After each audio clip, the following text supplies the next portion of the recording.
El Monte de las Ánimas. Leyenda soriana.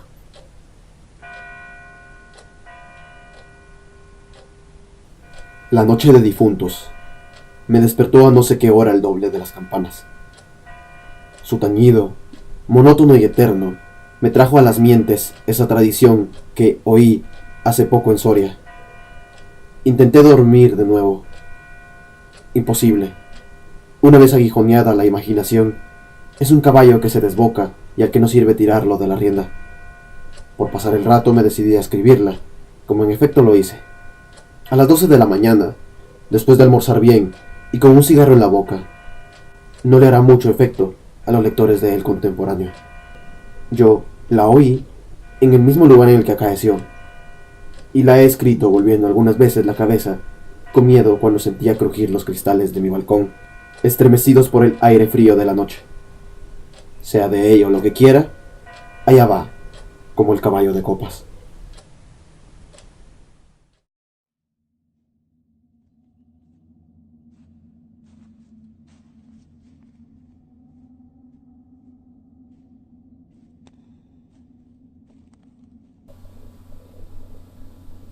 ¡Atad a los perros!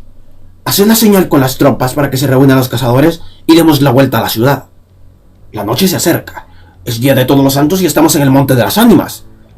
¡Tan pronto! A ser otro día no dejará yo de concluir con ese rebaño de lobos que las nieves del Moncayo han arrojado de sus madrigueras. Pero hoy es imposible. Dentro de poco sonará la oración en los templarios y las ánimas de los difuntos comenzarán a tañer su campana en la capilla del monte. ¡En esa capilla ruinosa! ¡Bah! ¿Quieres asustarme?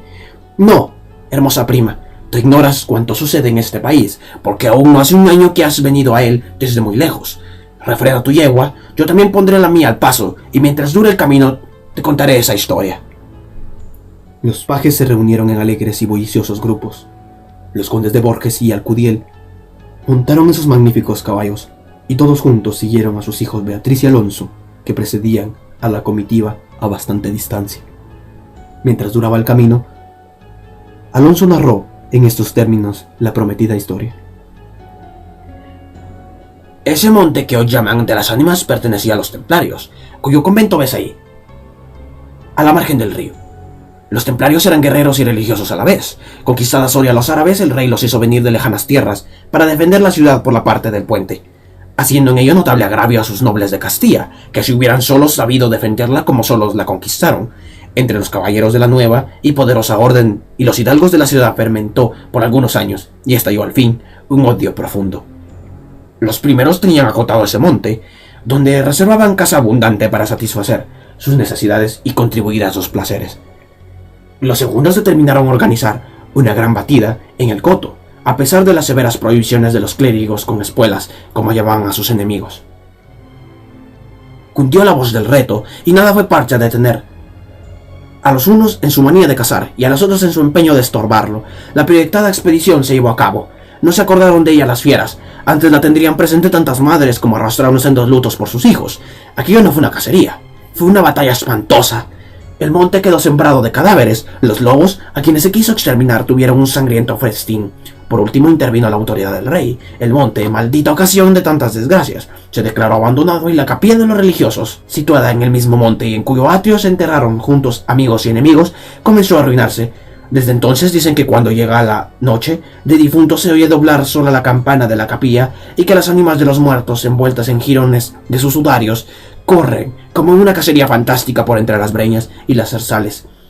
Los ciervos braman espantados, los lobos aúllan, las culebras dan horrorosos silbidos, y el otro día se han visto impresas en la nieve las huellas de los descarnados pies de los esqueletos.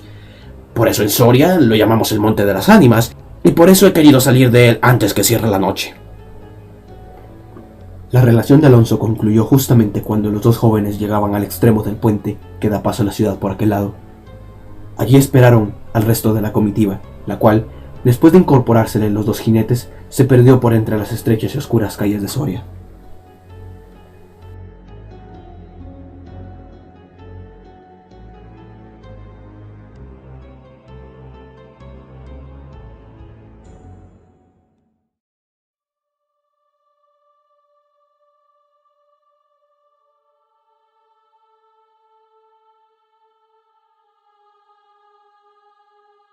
Los servidores acababan de levantar los manteles. La alta chimenea gótica del palacio de los condes de Alcudiel despedía un vivo resplandor, iluminando algunos grupos de damas y caballeros que alrededor de la lumbre conversaban familiarmente. Y el viento azotaba los emplomados vidrios de las ojivas del salón. Solas, dos personas parecían ajenas a la conversación general, Beatriz y Alonso. Beatriz seguía con los ojos, y absorta en un vago pensamiento los caprichos de la llama, Alonso miraba el reflejo de la hoguera chispear en las azules pupilas de Beatriz. Ambos guardaban hacía rato un profundo silencio. Las dueñas referían a propósito de la noche de difuntos, cuentos temerosos, en que los espectros y los aparecidos representaban el papel principal. Y las campanas de las iglesias de Soria doblaban a lo lejos con un tañido monótono y triste. «Oh, hermosa prima», exclamó al fin Alonso, rompiendo el largo silencio en que se encontraban. «Pronto vamos a separarnos, tal vez para siempre. Las áridas llanuras de Castilla, sus costumbres toscas y guerreras, sus hábitos sencillos y patriarcales, sé que no te gustan. Te he oído suspirar varias veces, acaso por algún galán de tu lejano señorío». Beatriz hizo un gesto de fría indiferencia. Todo un carácter de mujer se reveló en aquella desdeñosa contracción de sus delgados labios. «Tal vez por la pompa de la corte francesa, donde hasta aquí has vivido», se apresuró a añadir el joven. «De un modo o de otro, presiento que no tardaré en perderte. Al separarnos quisiera que llevases una memoria mía. ¿Te acuerdas cuando fuimos al templo a dar gracias a Dios por haberte devuelto la salud que viniste a buscar a esta tierra? El joyel que sujetaba la pluma de mi gorra cautivó tu atención. Qué hermoso estaría sujetando un velo sobre tu oscura cabellera. Ya he prendido el de una desposada, mi padre se lo regaló a la que me dio el ser, y ella lo llevó al altar. ¿Lo quieres?» «No sé en el tuyo», contestó la hermosa. «Pero en mi país una prenda recibida compromete una voluntad. Solo en un día de ceremonia debe aceptarse un presente de manos de un deudo, que aún puede ir a Roma sin volver con las manos vacías». El acento helado con que Beatriz pronunció estas palabras turbó un momento al joven, que después de serenarse, dijo con tristeza: «Lo sé, prima, pero hoy celebran todos los santos, y el tuyo entre todos. Hoy es el día de ceremonias y presentes. ¿Quieres aceptar el mío?» Beatriz se mordió ligeramente a los labios y extendió la mano para tomar la joya, sin añadir una palabra. Los dos jóvenes volvieron a quedarse en silencio, y volvióse a oír la cascada voz de las viejas que hablaban de brujas y de trasgos, y el zumbido del aire que hacía crujir los vidrios de las ojivas y el triste y monótono doblar de las campanas. Al cabo de algunos minutos el interrumpido diálogo tornó a reanudarse de este modo. «Y antes que concluya el día de todos los santos, en que así como el tuyo se celebra el mío y puedes sin atar tu voluntad dejarme un recuerdo, ¿no lo harás?», dijo él clavando una mirada en la de su prima, que brilló como un relámpago iluminada por un pensamiento diabólico. «¿Por qué no?», exclamó ésta, llevándose la mano al hombro derecho, como para buscar alguna cosa entre los pliegues de su anchura manga de terciopelo bordado de oro, y después, con una infantil expresión de sentimiento, añadió: «¿Te acuerdas de la banda azul que llevé hoy a la cacería y que porque no sé qué emblema de su color me dijiste que era la divisa de tu alma?» «Sí». «Pues se ha perdido y pensaba dejártela como un recuerdo». «¿Se ha perdido? ¿Y dónde?», preguntó Alonso, incorporándose de su asiento y con una indescriptible expresión de temor y esperanza. «No sé, en el monte acaso». «¿En el monte de las ánimas?», murmuró, palideciendo y dejándose caer sobre el sitial. «¿En el monte de las ánimas?». Luego prosiguió con voz entrecortada y sorda: «Tú lo sabes, porque lo habrás oído 1000 veces.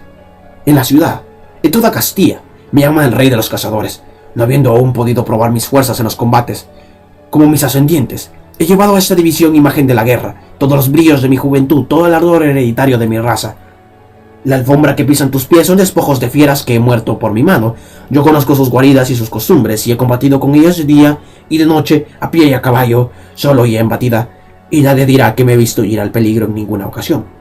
Otra noche volaría por esa banda, y volaría gozoso como una fiesta, y sin embargo esta noche,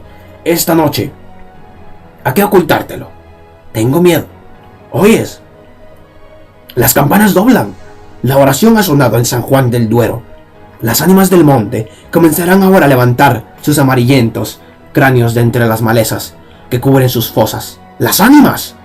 Cuya sola vista puede helar de horror la sangre del más valiente, tornar sus cabellos blancos o arrebatarlo en el torbellino de su fantástica carrera, como una hoja que arrastra el viento sin que se sepa dónde.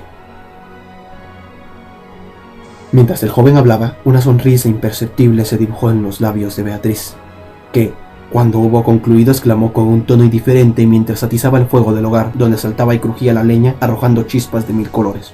¡Oh! Eso de ningún modo. ¡Qué locura! Ir ahora al monte por semejante friolera, una noche tan oscura, noche de difuntos y cuajado el camino de lobos. Al decir esta última frase, la recargó de un modo tan especial que Alonso no pudo menos que comprender toda su amarga ironía. Movido como por un resorte, se puso de pie. Se pasó la mano por la frente, como para arrancarse el miedo que estaba en su cabeza y no en su corazón. Y con voz firme exclamó, dirigiéndose a la hermosa, que estaba aún inclinada sobre el hogar, entreteniéndose en revolver el fuego. Adiós, Beatriz, adiós. Hasta pronto. ¡Alonso! ¡Alonso!, dijo ésta, volviéndose con rapidez, pero cuando quiso o aparentó querer detenerlo, el joven había desaparecido.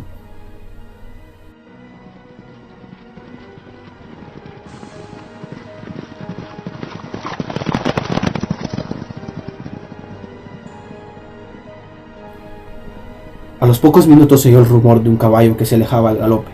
La hermosa, con una radiante expresión de orgullo satisfecho que coloreó sus mejillas, prestó atento oído a aquel rumor que se debilitaba, que se perdía, que se desvaneció por último. Las viejas, en tanto, continuaban con sus cuentos de ánimas aparecidas. El aire zumbaba en los vidrios del balcón y las campanas de la ciudad doblaban a lo lejos.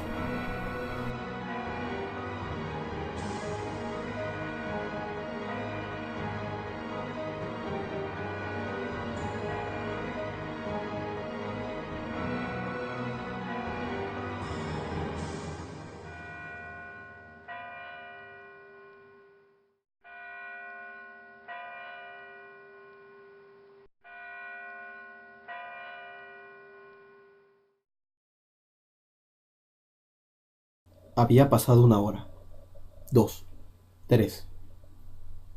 La medianoche estaba a punto de sonar, cuando Beatriz se retiró a su oratorio. Alonso no volvía, y, a querer, en menos de 1 hora pudiera haberlo hecho. «Habrá tenido miedo», exclamó la joven, cerrando su libro de oraciones y encaminándose a su lecho, después de haber intentado inútilmente murmurar algunos de los rezos que la iglesia consagra en el día de difuntos, a los que ya no existen. Después de haber apagado la lámpara y cruzado las dobles cortinas de seda, se durmió con un sueño inquieto, ligero, nervioso.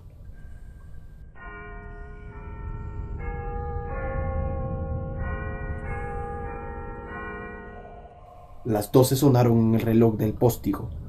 Beatriz oyó entre sueños las vibraciones de las campanas, lentas, sordas, tristísimas, y entreabrió los ojos.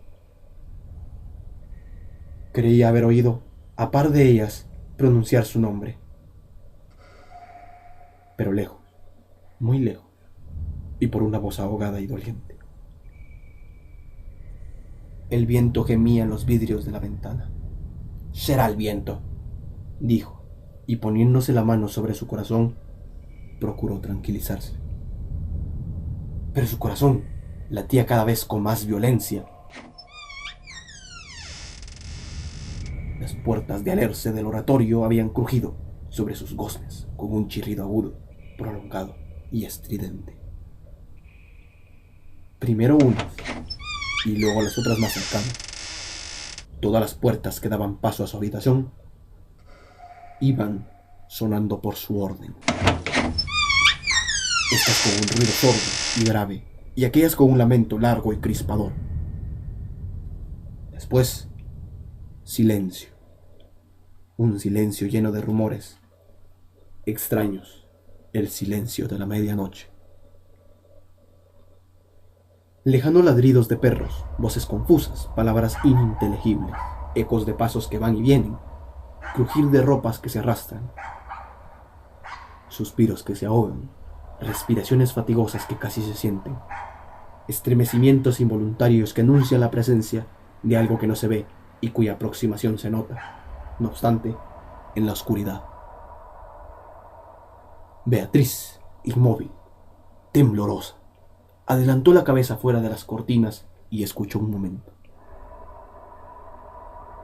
Oía 1000 ruidos diversos. Se pasaba la mano por la frente. Tornaba a escuchar.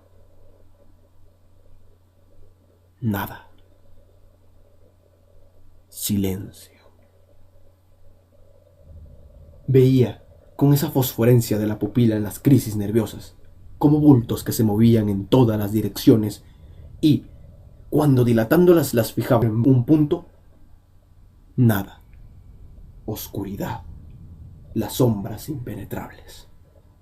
¡Bah!, exclamó, volviendo a recostar su hermosa cabeza sobre la almohada de raso azul del lecho. ¿Soy yo tan miedosa como esas pobres gentes cuyo corazón palpita de terror bajo una armadura al oír una conseja de aparecidos? Y cerrando los ojos, intentó dormir. Pero en vano había hecho un esfuerzo sobre sí misma. Pronto volvió a incorporarse. Más pálida, más inquieta, más aterrada. Ya no era una ilusión. Las colgaduras del brocado de la puerta habían rozado al separarse y unas pisadas lentas sonaban sobre la alfombra. El rumor de aquellas pisadas era sordo, casi imperceptible, pero continuado, y a su compás se oía crujir una cosa como madera o hueso. Y se acercaban. Se acercaban. Y se movió el reclinatorio que estaba a la orilla de su lecho.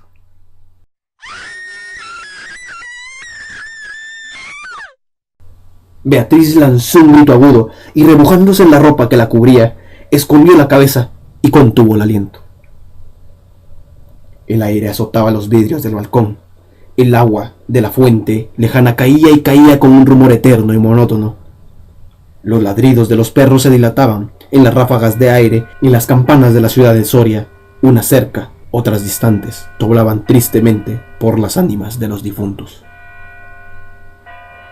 Así pasó 1 hora, 2, la noche un siglo, porque la noche aquella pareció eterna a Beatriz. Al fin despuntó la aurora. Vuelta de su temor, entreabrió los ojos a los primeros rayos de la luz. Después de una noche de insomnio y de terrores, es tan hermosa la luz clara y blanca del día. Separó las cortinas de seda del lecho, tendió una mirada serena a su alrededor y ya se disponía a reírse de sus temores pasados, cuando de repente un sudor frío cubrió su cuerpo. Sus ojos se desencajaron y una palidez mortal descoloró sus mejillas. Sobre el reclinatorio había visto, sangrienta y desgarrada, la banda azul que perdiera en el monte, la banda azul que fue a buscar a Alonso.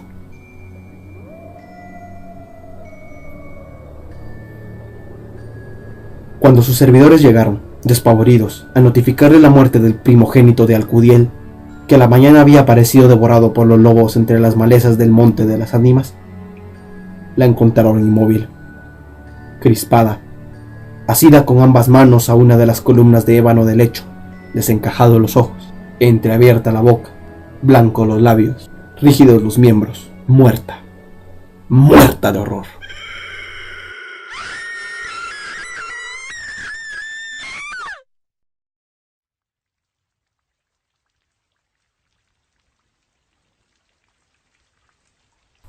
Dicen que después de acaecido este suceso, un cazador extraviado que pasó la noche de difuntos sin poder salir del monte de las ánimas, y que al otro día, antes de morir, pudo contar lo que viera, refirió cosas horribles. Entre otras, se asegura que vio a los esqueletos de los antiguos templarios y de los nobles de Soria enterrados en el atrio de la capilla levantarse al punto de la oración, con un estrépito horrible, y caballeros sobre osamentas de corceles perseguir como a una fiera a una mujer hermosa, pálida y desmelenada, que, con los pies desnudos y sangrientos, y arrojando gritos de horror, daba vueltas alrededor de la tumba de Alonso.